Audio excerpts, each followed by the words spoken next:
말씀 제목 따라해 보겠습니다. 사랑의 법. 주일로 5일 동안 여러분은 율법으로 말미암아 율법을 향하여 죽었기 때문에 율법으로부터 구원받은 증거가 나타났습니까?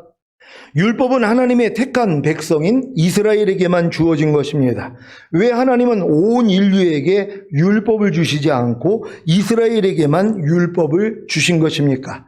새로운 품종이 잘 자랄 수 있는가를 테스트하기 위해서는 온 땅에다가 새로운 품종을 심는 것이 아니라 가장 비옥하고 좋은 환경을 가진 땅에만 심어보면 알 수 있습니다. 이 땅에서 새로운 품종이 자라지 않는다면 다른 땅에는 심어봤자 아무 소용이 없기 때문입니다. 마찬가지로 하나님은 믿음의 조상인 아브라함의 믿음을 쫓아난 이삭과 야곱과 요셉을 통해 애굽에서 이스라엘 민족을 만드시고 애굽에 내린 열 재앙과 어린 양의 살과 피를 통해 구원하신 후에 거듭남의 예표인 홍해를 건너게 하시고 시내의 산에서 율법을 주신 것입니다. 이렇게 하나님의 은혜와 자비를 입은 이스라엘이 만약에 율법을 지키지 못한다면 다른 민족은 말할 것도 없는 것입니다. 사실 온 영과 온갖 몸이 흠없게 창조된 아담과 하와조차도 자기 마음을 지키고 죄와 사탄을 다스리며 선악을 알게 하는 나무의 실과를 먹지 말라는 최초의 율법을 지키지 못한 것 아닙니까? 그러니까 하나님의 형상대로 지음받은, 완전하게 지음받은, 영과 혼과 몸이 흠없게 지음받은 아담과 하와조차도 뭐예요? 율법을 못 지켰단 말이에요. 선악과 따먹지 말라는 이 율법을 못 지켰어요. 그러면 뭐예요? 아니 그렇게 완전한 자도 못 지키는 이 율법을 어떻게 불완전한 사람이 지킬 수 있냔 말이에요. 이걸 이해를 해야 된단 말이에요. 아니 완전하게 창조된 아담조차도 못 지킨 율법이란 말이에요. 그러니까 이것만 봐도 뭐예요? 사람은 율법을 못 지키는구나 이렇게 인정을 해야 되는데 뭐예요? 많은 사람들이 아니야 무슨 말이야 우리가 열심히 노력하면 율법 지킬 수 있지? 그러고 하는 것이란 말이에요. 그래서 하나님이 뭐예요? 두 번째 율법을 주신 거예요. 모세를 통해서요. 그것도 아브라함의 후손인 바로 이스라엘에게 하나님이 출애굽을 시킨 다음에 시내산에서 뭐예요? 율법을 주셨단 말이에요. 율법을 주신 이유가 뭐예요? 너희 힘으로는 못 지킨다는 것이란 말이에요. 인간의 힘으로는 의로워질 수 없고 구원받을 수 없어. 그러니까 예수 그리스도를 기다려야 돼. 이거 알려주시려고 율법을 주신 거예요. 그러니까 율법은 우리를 그리스도에게 인도하는 몽학선생이란 말이에요. 그러니까 율법이 여러분을 그리스도에게 인도하기 위해서는 뭘 깨달으면 돼요? 나는 율법으로 의로워질 수가 없고 나는 율법으로 구원받을 수가 없구나. 이것만 깨달으면 된단 말이에요. 그러면 어디로 가요? 주님 앞으로 간단 말이에요. 그래서 주님을 믿음으로써 값없이 의롭다함을 얻고 하나님의 생명을 받아서 그 생명만이 하나님의 말씀을 지킬 수 있는 것이란 말이에요. 그러니까 우리의 힘으로는 우리의 옛 생명으로는 하나님의 계명을 못 지켜요. 이미 아담에게 증명이 됐고 이스라엘에게도 증명이 됐잖아요. 그러니까 우리의 옛 생명으로는 결단코 하나님의 말씀을 지킬 수 없는데 새 생명이 들어오니까 뭐예요? 그 새 생명이 지켜주시더란 말이에요. 그러니까 내 신을 네 속에 둠으로 너희로 내 율례를 행하게 하리니 너희가 내 규례를 지켜 행할지라.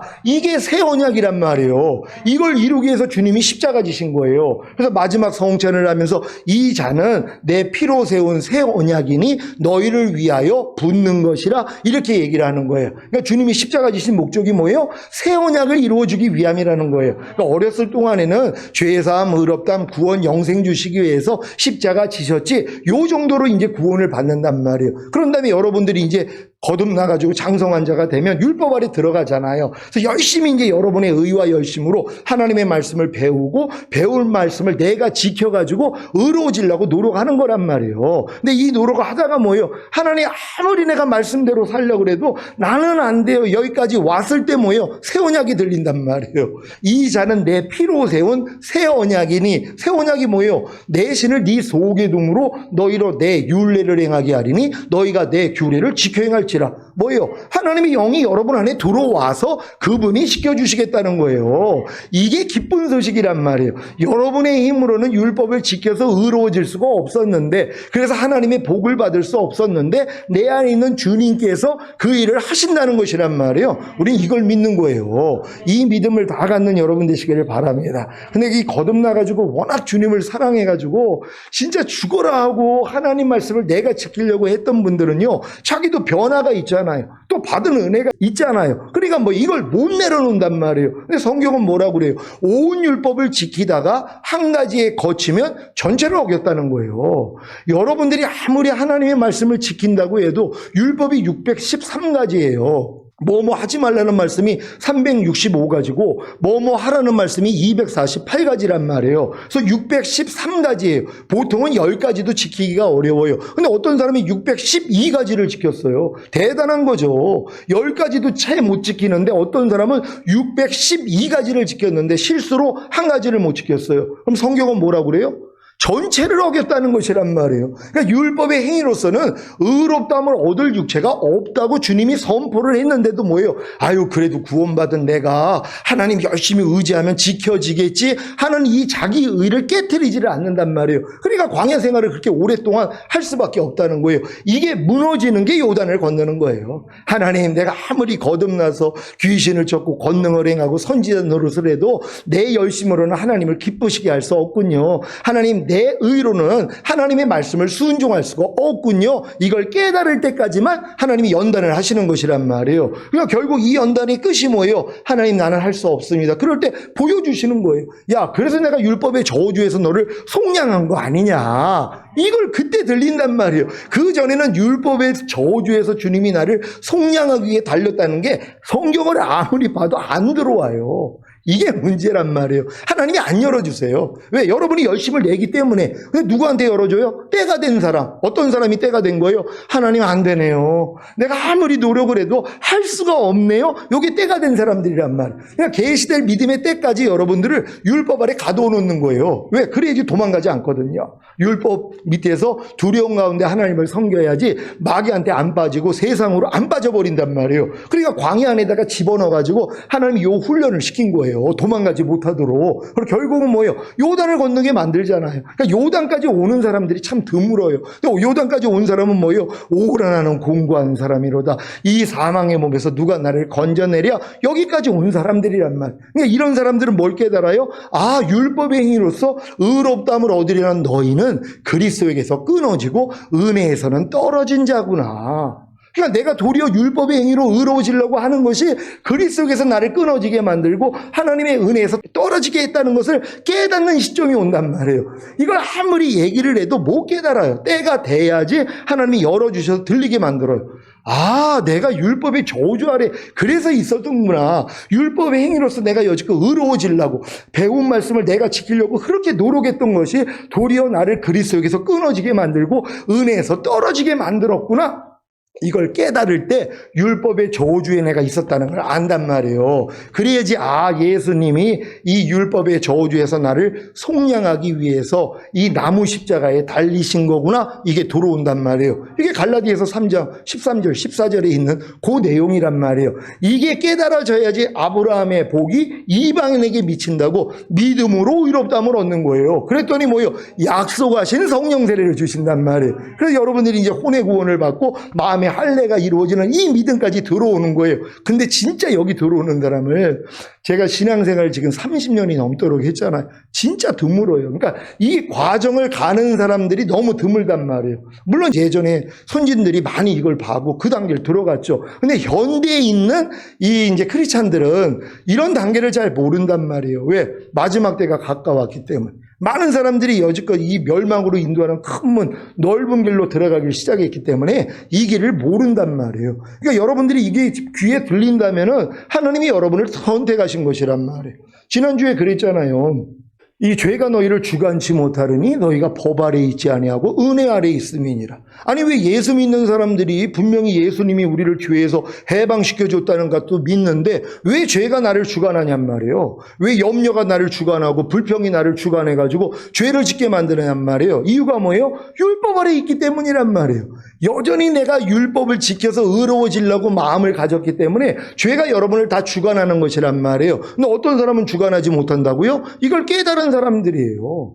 야, 나는 율법을 내 힘으로는 지킬 수가 없구나. 아, 난 율법에 의해서 이미 그리스도의 몸으로 말미암아 죽었구나. 이걸 깨닫는 거예요. 깨달은 사람은 뭐예요? 죽은 자 가운데서 살아나신 이에게 가서 하나님을 향하여 열매를 맺히게 하려 함이니라. 그래서 죽은 자 가운데 살아나신 주님 앞으로 가는 것이란 말이에요. 이게 은혜 안으로 들어가는 사람들이란 말이에요. 요런 사람은 죄가 주관할 수가 없어요. 왜요? 아니, 악한 영이 역사할 때마다 내가 이걸 하려고 하는 마음이 없어요. 안 되는 걸 아니까 주님만 부르는 거예요. 어린아이처럼. 오, 주님. 그랬더니 주님이 역사를 해준단 말이에요. 그러니까 마귀가 여러분을 주관할 수가 없어요. 왜? 은혜 안에 들어가니까, 예수 안에 들어가니까, 예수만 부르니까. 근데 여러분들은 예수를 안 부르고 내가 이겨가지고 하나님 가만히 계세요. 내가 요번에 이 마귀를 짓밟아가지고 하나님께 영광을 돌릴게요. 이 마음이 있단 말이에요. 하나님은 예수 그리스도를 통하지 않는 건 안 받으세요. 그걸 몰라요. 카인의 제사 하나님이 안 받으세요. 땅에 있는 소산으로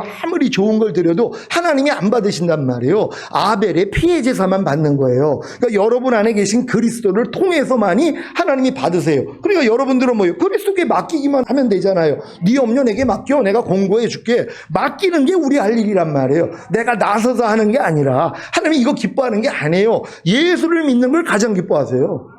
믿음이 없이는 하나님을 기쁘시게 할 수 없다 그래요. 믿음이 하나님을 기쁘시게 한단 말이에요. 이 믿음이 뭐예요? 믿음의 주요 온전케 하시는 이인 예수를 바라보라는 거예요. 그러니까 여러분은 그냥 주님만 바라보면 돼요. 주님만 부르면 된단 말이에요. 누가요? 나는 할 수 없다는 걸 깨달은 사람, 잘나지 않은 사람, 잘난 사람은 주님을 안 바라봐요. 아유, 하나님 구원해 주신 것도 감사한데 이제부터 내가 해드릴게요. 요 마음이 있단 말이에요. 이게 다 무너진 사람은 뭐예요? 하나님은 아무것도 할 수 없습니다. 나는 죽은 개보다도 못한 자입니다. 나는 하루살이에게도 눌려 죽은 인생입니다. 나는 죄인 중에 괴수입니다. 이 고백을 하는 사람들은 뭐예요? 무조건 주님만 부른단 말이에요. 하나님은 요런 자를 만들기를 원하시는 거예요. 여러분 다 이렇게 되실 줄 믿습니다. 하나님의 은혜와 자비를 입은 이스라엘이 애굽에 내린 열재앙과 어린 양의 살과 피를 통해 구원받고 홍해를 건넌 이스라엘이 율법을 통해 의롭다함을 얻었습니까? 아닙니다.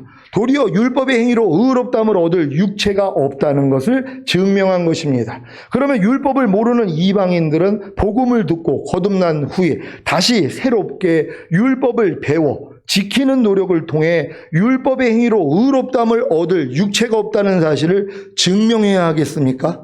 그럴 필요가 전혀 없습니다. 왜냐하면 이미 이방인들도 성장하면서 마음에 새긴 율법이 있기 때문입니다. 이것으로도 충분합니다. 로마서 2장 14절 15절입니다. 제가 먼저 읽습니다. 율법 없는 이방인이 본성으로 율법의 일을 행할 때는 이 사람은 율법이 없어도 자기가 자기에게 율법이 되나니 이런 이들은 그 양심이 증거가 되어 그 생각들이 서로 혹은 송사하며 혹은 변명하여 그 마음에 새긴 율법의 행위를 나타내느니라. 아멘. 하나님이 이스라엘에게 주신 율법을 모르더라도 이방인들은 다 태어나면서부터 마음에 새긴 율법이 있기 때문에 그 율법에 대해서만 죽으면 되는 것입니다. 아니 이미 예수님과 함께 십자가에 못 박혀 죽었으므로 자신이 그 율법으로 말미암아 그 율법을 향하여 죽은 사실만 알면 됩니다. 그리고 더 이상 태어나면서부터 마음에 새긴 율법으로 살지 말고 그 율법으로부터 구원받은 증거를 나타내면 되는 것입니다. 어떻게 나타냅니까? 첫째는 육신을 쫓지 않으므로 율법으로부터 구원받은 증거를 나타내야 합니다. 육신을 쫓지 않는다는 것은 육신의 일을 생각하지 않는다는 것입니다. 이것을 자기 부인이라고 합니다. 마음에 새겨진 율법에서 육신의 일이 생각을 통해 나오고 육신의 일을 생각할 때 육신을 쫓게 됩니다. 그래서 자신이 예수 그리스도로 인해 율법으로 말미암아 율법을 향하여 죽은 사실을 알면 더 이상 육신의 일을 생각하지 않으므로 육신을 쫓지 않기에 율법으로부터 구원받은 증거를 나타내게 되는 것입니다. 둘째는 성령을 쫓아 행함으로 율법으로부터 구원받은 증거를 나타내야 합니다. 성령을 쫓아 행한다는 것은 영의 일을 생각한다는 것입니다. 이것은 범사에 주님을 인정함으로 그저 주님의 이름을 부르는 것입니다. 그러면 예수 그리스도께 가서 하나님을 위해 열매를 맺게 됩니다. 매일매일의 삶 가운데서 육신을 쫓지 않고 성령을 쫓아 행함으로 율법으로부터 구원받은 증거를 마음껏 나타내시기를 바랍니다. 오늘은 갈라디아서 강의 11번째 시간입니다. 예수 그리스도를 믿는 신자는 율법 아래 있지 않고 은혜 아래 있습니다. 믿습니까? 신자는 율법에 대하여 죽었습니다. 신자는 율법에서 자유케 되었습니다. 그리고 신자는 율법에서 벗어났습니다. 믿습니까? 로마서 10장 4절입니다. 다 같이 읽습니다. 시작. 그리스도는 모든 믿는 자에게 의를 이루기 위하여 율법의 마침이 되시니라. 아멘. 바울이 절대적으로 반대하는 것 하나가 있다면 그것은 이미 하나님의 은혜로 말미암아 해방되어 나왔던 그 율법 아래로 다시 되돌아가는 것입니다. 바울은 여러 해 동안 모세의 율법 아래에 살아왔으며 그 율법을 아주 성실히 지키기 위해 그야말로 최선을 다했기 때문에 나는 율법의 의로는 흠이 없는 자라고까지 말할 수 있었습니다. 그런데 바울은 이처럼 여러 해 동안 율법을 지키기 위해 온갖 노력을 기울인 결과 마침내 자신이 하나님의 자비와 은혜를 전적으로 필요로 하는 잃어버린 바 된 가련한 죄인임을 발견하게 되었습니다. 바울은 이제 자신의 행위로 하나님을 기쁘시게 하려는 노력이 완전히 헛된 것임을 철저히 깨달았기 때문에 자신을 다시금 율법의 멍에 아래로 이끌어가는 자들과 끝까지 싸우려고 마음먹었던 것입니다. 그때 당시에 갈라디아서에 뭐라고 얘기를 해요? 너희가 성령으로 시작했다가 육체로 마치려 하는도다. 아니 분명히 거듭나가지고 성령으로 시작을 했는데 다시 뭐예요? 육체로 돌아가 버려요. 육체에 상단된 계명인 율법으로 돌아가 버렸단 말이에요. 그러니까 구원받았으니까 이제 하나님의 자녀가 됐으니까 이제 율법을 지켜야 돼. 완전하게 지켜드려야 돼. 여기에 빠져버린 것이란 말이에요. 그러니까 도로 뭐예요? 도로 죄인이 되는 것이란 말이에요. 왜요? 못 지키니까는요. 근데 또 이 과정을 통해서 내가 율법에 대해서 죽었다는 것까지 깨달아야지 온전히 율법에서 해방이 된다는 걸 믿는 여러분 되시기를 바랍니다. 그렇다고 이 또 과정이 없어서는 안 된단 말이에요. 거듭난 사람들은 반드시 율법 아래 들어가서 철저히 종노릇 해야죠. 유업을 이을 자가 모든 것의 주인이나 아버지의 정한 때까지는 후견인과 청지기인 율법 아래 가두어 종노릇하게 한다고 성경에 말하고 있잖아요. 거듭난 사람들은 유업을 이을 자가 됐어요. 근데 어렸을 동안에 어떻게 유업을 잇냔 말이에요. 아직 어리니까. 그러니까 아버지의 정한 때까지는 후견인과 청지기인 율법 아래 가두어 종노릇을 해야 된단 말이에요. 그러니까 여러 배의 힘으로 열심히 지키려고 노력해야죠. 이 노력을 하다가 안 돼가지고 오라 온 사람들이 저희 교회에 오는 거예요. 이런 분들은 바로 들어가죠. 근데 이런 과정이 없는 사람들은 어차피 또 율법 아래 들어가야 된단 말이에요. 그래서 내가 율법의 저주 아래 있다는 걸 깨달아야지 이런 믿음까지 성장할 수 있다는 걸 믿는 여러분 되시기를 바랍니다. 율법은 한 사람을 동일한 범죄로 두 번 처벌할 수 없는데 그리스도께서 우리의 범한 죄들에 대한 대가를 이미 치르셨고 모든 율법의 요구를 이루셨기 때문에 믿는 우리에게 그리스도의 의가 전가되었으며 그리스도는 모든 믿는 자에게 율법의 마침이 되셨습니다. 그런데 어떤 사람은 즉시로 이렇게 반대합니다. 그것은 위험한 교리입니다. 당신은 자신이 율법에서 자유했다고 말하며 율법은 더 이상 당신에게 아무런 권리가 없다고 말하고 있습니다. 그런데 그것은 당신이 당신 마음대로 살 수도 있다는 말로 들리는데요. 즉 법 없는 사람처럼 당신 마음대로 죄를 범하며 살 수도 있다는 것 아닙니까? 그렇다면 이건 너무 위험한 교리입니다.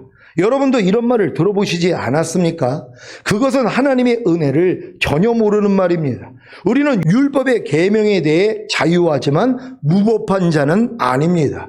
왜냐하면 우리는 이제 전혀 다른 더 나은 사랑과 헌신의 법 아래 있기 때문입니다. 그렇습니다. 이것은 자유의 법이라는 최고의 법입니다. 바울은 로마서에서 이렇게 말합니다. 로마서 7장 4절입니다. 다 같이 읽습니다. 시작. 그러므로 내 형제들아 너희도 그리스도의 몸으로 말미암아 율법에 대하여 죽임을 당하였으니 이는 다르니 곧 죽은 자 가운데서 살아나신 이에게 가서 우리로 하나님을 위하여 열매를 맺히게 하려 함이니라. 아멘. 자신이 그리스도의 몸으로 말미암아 율법에 대하여 죽임을 당한 사실을 깨달은 신자는 무법한 자가 된 것이 아니고 도리어 예수 그리스도께 가서 하나가 되므로 하나님을 위하여 열매를 맺히게 됩니다. 이러한 이유로 바울은 갈라디아서 2장 19절에서 이렇게 말합니다. 다 같이 읽습니다. 시작. 내가 율법으로 말미암아 율법을 향하여 죽었나니 이는 하나님을 향하여 살려 함이니라. 아멘. 이제는 사망 대신에 생명이며 율법 대신에 사랑입니다. 완전한 사랑이 있을 때는 율법이 필요 없습니다. 왜냐하면 사랑은 율법이 요구하는 것 이상을 이루기 때문입니다. 사랑이 지배하고 서로를 아끼고 위하는 한 가정을 예로 들어보겠습니다. 이러한 가정에서 여러분은 율법을 얼마나 발견할 수 있겠습니까? 제가 집을 막 떠나려 하는 순간을 잠깐 상상해 보겠습니다. 집을 떠나기 전에 집안에 잘 보이는 곳에 대문짝만하게 큰 편말을 세워놓았습니다. 그리고 나서 집을 나서려고 할 때 제 아내를 불러서 다음과 같이 말합니다. 자, 당신의 남편이 내 말을 잘 들어보시오. 저기에 세워진 저 규칙들이 보이지요? 저기에는 10가지의 규칙들이 있고 저것들은 당신이 이 가정에서 지키면서 살아가야 할 계명들이요. 그 계명들은 이로써 첫째 계명, 당신은 나 이외에 다른 남편을 받아들이지 말 것. 둘째 계명, 당신은 밖에 나가 돌아다니면서 나 이외에 다른 남자를 사랑하지 말 것. 셋째 계명, 당신은 당신의 남편인 나에 대하여 경망스러운 말을 하지 말고 내 이름을 함부로 들먹이지 말 것. 넷째 계명, 당신은 내 자식들을 적절히 입히고 먹일 것이며 굶주리게 하지 말 것. 다섯째 계명, 당신은 집을 청결하게 간수하고 먼지를 융단 밑에 쓸어넣지 말 것. 그 다음 계명은 하고 10가지의 계명들을 다 말한 후에 제 아내에게 경고하기를 이러한 규칙들을 지키지 않으면 당신은 남편인 나에게 큰 벌을 받을 것이며 이혼당할 수도 있다고 했습니다. 여러분은 제가 제 집에서 아내를 위해 이 같은 편말을 세워야 할 필요가 있다고 생각하십니까? 적어도 한두 가지 벗겨쯤은 세워두어야 하지 않을까요? 저는 결코 그렇지 않다고 말하겠습니다. 왜 하나도 필요가 없을까요? 그것은 단지 제 아내가 저를 사랑하기 때문입니다. 제 아내는 사랑의 법알이 있습니다. 제 아내는 자기 가정을 사랑하며 자기 자녀를 사랑합니다. 그리고 우리 가족을 위해 일하는 것을 기뻐합니다. 그래서 저는 집안 어디에도 어떤 법규도 써붙이지 않고 단지 떠나려 할 때 다 함께 무릎을 꿇고 기도한 후 힘차게 포옹해주고 떠납니다. 그리고 결코 내 가정이나 내 아내의 행실에 대하여 걱정하거나 염려하지 않습니다. 제 아내는 법 아래에 있지 않습니다. 만일 제 아내가 하녀였다면 규칙이나 규정이나 법규들이 필요했을 것이고 일하는 시간과 월급과 쉬는 날과 기타 여러 가지 규칙들이 정해져야 했을 것입니다. 왜냐하면 하녀는 월급을 받기 위해 일하기 때문입니다. 그러나 제 아내는 사랑하기 때문에 일합니다. 우리 집에는 일의 시작과 끝을 알리는 시계가 없고 월급이나 일하는 시간에 대한 아무런 규칙이나 법규가 없습니다. 사랑하는 시온의 성도 여러분, 하나님께서 우리에게 요구하시는 봉사도 바로 이러한 것입니다.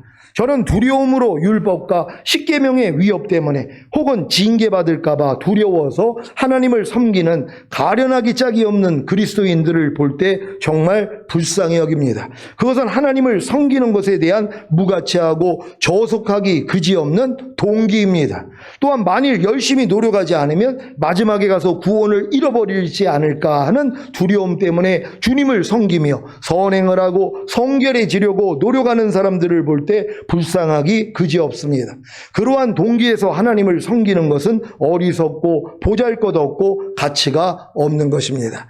하나님께서 우리에게 기대하시는 봉사는 사랑과 헌신의 봉사이며 하나님의 은혜로 우리를 구원해 주신 데에 대한 감사와 율법의 저주로부터 건져주신 것에 대한 보답하는 마음의 봉사입니다. 여러분도 지금 하나님의 말씀을, 배운 말씀을 지키려고 노력하잖아요. 그 동기가 뭐냔 말이에요. 휴가 안 될까 봐요? 성결 안 될까 봐요? 여러분 이 땅에 남겨질까 봐요? 그래서 그렇다면은 이게 불쌍한 것이란 말이에요. 근데 지금은 뭐예요? 우리가 하나님 말씀을 순종하는 이유가 뭐예요? 그 말씀이 나의 죄 때문에 죽으시고 부활하시고 승천하시고 생명 주는 영이 되신 후에 내 안에 들어와 나랑 하나예요. 나랑 하나가 된 말씀이니까 뭐예요? 내가 이 말씀대로 사는 거란 말이에요. 그러니까 뭐예요? 어렵지가 않죠. 또 이렇게 말씀대로 사는 것이 내 상급이라는 걸 아는데요. 내가 순종하는 이 모든 말씀들이, 근데 이 순종도 뭐예요? 이 말씀이 나랑 하나가 된 걸 믿으니까 이 말씀이 내 안에서 나타나는 것이란 말이에요. 그러니 얼마나 쉽냔 말이에요. 그러니까 우리 믿음이 여기까지 들어가야 된다는 걸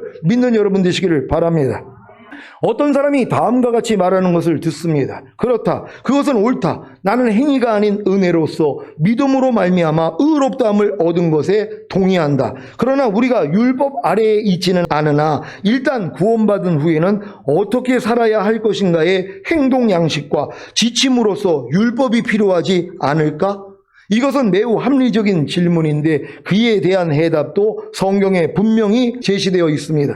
불쌍한 죄인이 예수 그리스도를 믿을 때 그는 거듭나게 됩니다. 즉 위로부터 나는 것입니다. 그리하면 성령께서 그 안에 들어오시고 그의 삶을 주관하시며 그 안에 영원히 내주하십니다. 우리는 성령의 전이 되고 완전하신 하나님의 성령께서는 말씀을 통하여 우리의 행동과 처신에 대해 인도하시는 지도자가 되십니다. 이제 우리는 우리 안에 옳고 그름을 말씀해 주시는 한 인격적인 분을 모시고 있습니다. 그러므로 신자는 시험당할 때 무엇이 옳은지를 알기 위해 출애굽기 20장이나 율법을 읽으러 갈 필요가 없습니다. 신자는 자기를 모든 진리 가운데로 인도해 줄 분을 모시고 있습니다. 다음과 같은 성경 구절이 이 점을 잘 해결해 줄 것으로 확신합니다. 디도서 2장 11절 12절입니다. 제가 먼저 읽습니다. 모든 사람에게 구원을 주시는 하나님의 은혜가 나타나 우리를 양육하시되 경건치 않은 것과 이 세상 정욕을 다 버리고 근신함과 의로움과 경건함으로 이 세상에 살고. 아멘. 율법 아래에 있는 신자에게 이 구절은 이렇게 읽혀져야 하지 않을까요? 모든 사람에게 구원을 주시는 모세의 율법이 나타나 우리를 양육하시되. 아닙니다. 결코 그렇지 않습니다. 하나님의 은혜가 우리로 하여금 하나님을 위해 살도록 가르쳐 주십니다. 저는 또 다른 사람이 이렇게 말하는 것을 듣습니다. 그러나 오늘날 우리에게는 죄가 얼마나 두려운 것인가를 나타내 보여줄 율법이 필요하지 않는가? 또 당신은 율법의 대상이 이스라엘이라고 말하고 있다. 그러나 오늘날 우리에게도 율법이 필요하지 않겠는가?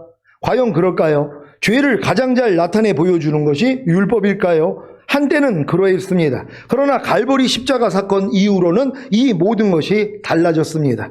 이제 저는 죄의 실제를 알려 할 때 율법을 주신 신의 산으로 가지 않고 갈보리 산으로 갑니다. 거기 참혹한 십자가 위에 한 사람이 달려 있습니다. 아니, 사람이라기보다는 하나님의 아들이신 이 세상 만물의 창조주가 달려 있습니다. 그분께는 아무런 죄도 없고 그의 입에는 괴사도 없었습니다. 그는 선한 일 외에는 어떤 것도 한 적이 없으셨습니다. 그는 하나님의 거룩하고 의롭고 선한 율법을 완전히 지키셨습니다. 그리고 그는 어떤 사람도 해치지 않으셨습니다. 그럼에도 불구하고 그는 사람들의 손에 의해 저주의 상징인 십자가에 못 박히셨습니다. 그는 갈고리들이 달린 채찍에 맞아 등이 벗겨졌으며 몸이 찢겨져 갈비뼈들이 다 드러나기까지 했습니다. 그래서 그는 내가 내 모든 뼈들을 셀 수 있나이다 라고 말할 수 있었던 것입니다. 그의 얼굴은 비열한 아청끈에 손에 얻어맞아 붉게 물들어 있었습니다. 그의 머리에는 가시면류관이 쓰여져 있었고 찢겨진 수많은 상처들로부터 그의 무제한 피가 천천히 흘러내리고 있었습니다. 그 피는 움푹 패인 그의 양눈을 타고 흘러서 무분별한 군중들이 주먹으로 때리면서 뱉는 더러운 침과 뒤섞여 그의 양편볼에 엉기어 붙었습니다. 그의 입술은 파리해지고 파래지더니 오므라들었습니다. 그의 손과 발에는 잔인하게 못이 박혔는데 이 못자국에 그의 살이 당겨짐으로 그는 몹시 고통스러웠으며 그 상처들은 몸무게로 인하여 점점 더 찢어지고 있었습니다. 그리고 그의 살갗은 내리쬐이는 태양볕을 타고 있었습니다. 마침내 하나님 자신도 더 이상 그 고통을 참아볼 수 없으셨기에 하늘에 흑암을 들이우시고 창공의 빛을 얼굴을 가리셨고 하나님은 자기 아들에게 등을 돌리셨습니다. 이때 예수님께서는 두려움에 사무친 부르짖음으로 이렇게 외치셨습니다. 나의 하나님, 나의 하나님, 어찌하여 나를 버리셨나이까? 그분은 완전한 사람이며 완전한 하나님이셨습니다. 그럼에도 불구하고 그는 십자가에 달려 피를 흘리시고 고통을 당하셨으며 죽으셨습니다. 왜 그랬을까요?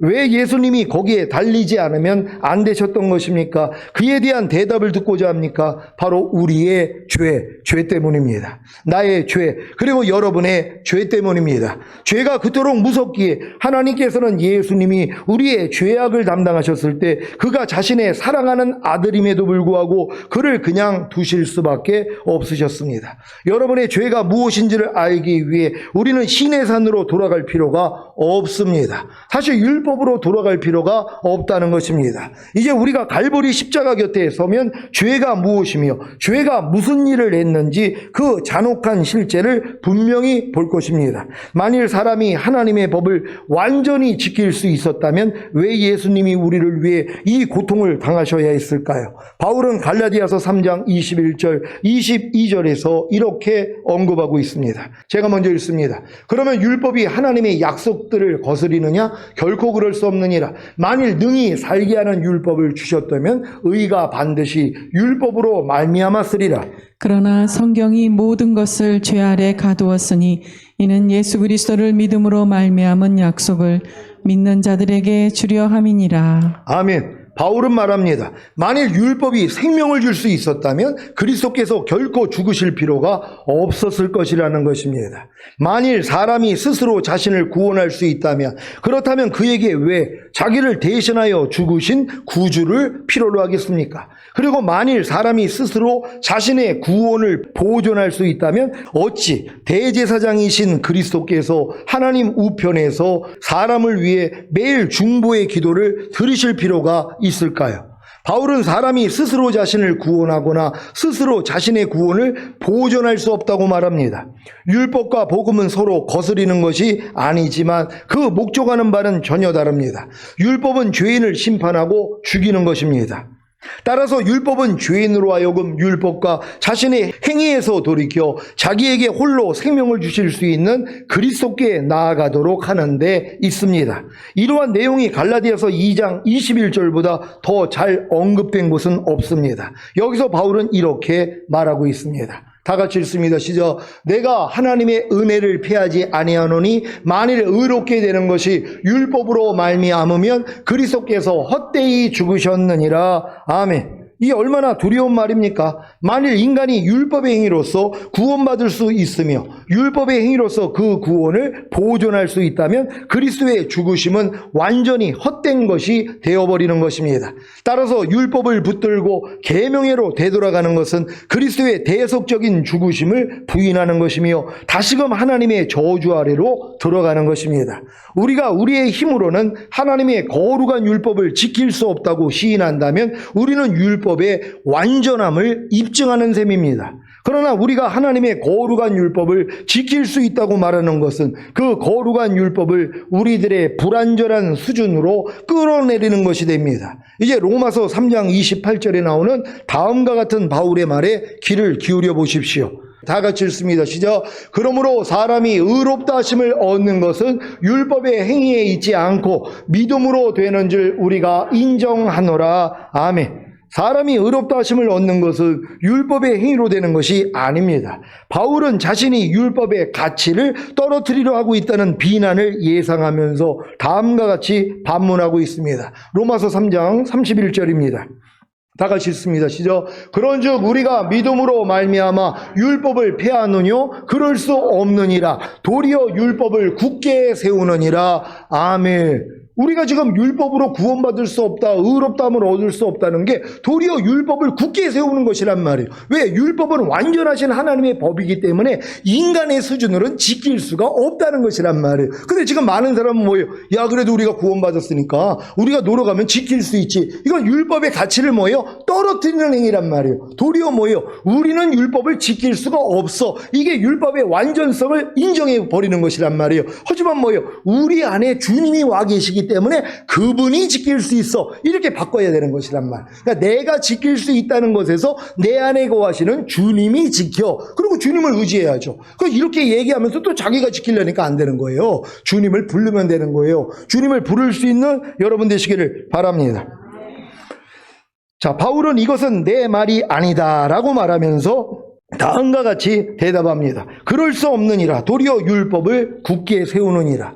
내 힘으로는 하나님의 율법을 온전히 지킬 수 없다고 말하는 것은 그 율법이 거룩하고 의롭고 선하고 완전한 것임을 시인하는 것입니다. 나는 율법이 매우 거룩하고 의롭고 지극히 선하기 때문에 나같이 가련하고 나약하며 타락한 죄인으로서는 그 높고 완전한 요구를 충족시킬 수 없다고 고백합니다. 또한 율법의 거룩함을 격찬해하지 않으며 율법을 지극히 높입니다. 나는 율법을 지킬 능력을 가지고 있지 못하다고 시인함으로써 율법을 확고히 세웁니다. 그리고 율법으로부터 도망치듯 그리스도께 나아가 자비와 용서와 은혜를 간청합니다. 사랑하는 시온의 성도 여러분, 이것이 바로 성경적인 구원입니다. 여러분의 노력과 행위에서 돌이켜 그리스도께 나아가 은혜를 구하십시오. 모든 분야에서 구원받기를 여러분들이 원하십니까? 그렇다면 스스로 애쓰지 말고 주님께 의탁하십시오. 이게 하나님이 우리를 구원한 목적이란 말이에요. 그리고 그분이 들어온 목적이 뭐예요? 우리 힘으로는 안 되니까 그분을 의지하라고 그분이 들어온 거잖아요. 근데 그분이 하실 일이 없는 거예요. 심심해가지고 매일 배꼽을 베고 주무시고 있는 거예요. 왜? 여러분들이 다 먼저 하니까. 그러다가 이제 풍랑 맞아가지고 다 죽게 되니까 그제서야 가끔 깨우잖아요. 그러면 맞아, 주님이 참 내 안에 계셨는데 내가 또 지금 뭐 하고 있었지? 하고 깨웠더니 그분이 뭐예요? 잠잠하라 그러면서 해결해 주신단 말이에요. 그래서 또 잊어먹어요. 그리고 또 내가 열심히 또 내 힘으로 살다가 또 어려움이 오니까 아이고 참 주님 내 안에 계셨지? 하고 또 부른단 말이에요. 이거 언제까지 하냔 말이에요. 그러니까 지금은 자그마한 문제 하나만 생겨도 어려움만 생겨도 그냥 바로 주님을 불러버린단 말이에요. 그러니까 주님이 그냥 여러분에서 나타나잖아요. 이거 보고 즐거워할 수 있는 여러분 되시기를 바랍니다. 율법으로 말미암아 율법을 향하여 죽은 자가 되어 하나님을 향하여 사는 주님의 신부가 되시기를 예수 그리스도의 이름으로 축원합니다. 기도하겠습니다. 오늘 선포된 말씀을 통하여 우리는 사랑의 법 아래 들어가 있습니다. 이런 하나님의 사랑을 깨달은 사람만이 이제 하나님과 더불어 하나님의 뜻을 행할 수 있습니다. 이렇게 행하다가 주님 얼굴 뵙기를 원합니다. 주여 한번 해주시고 기도합니다.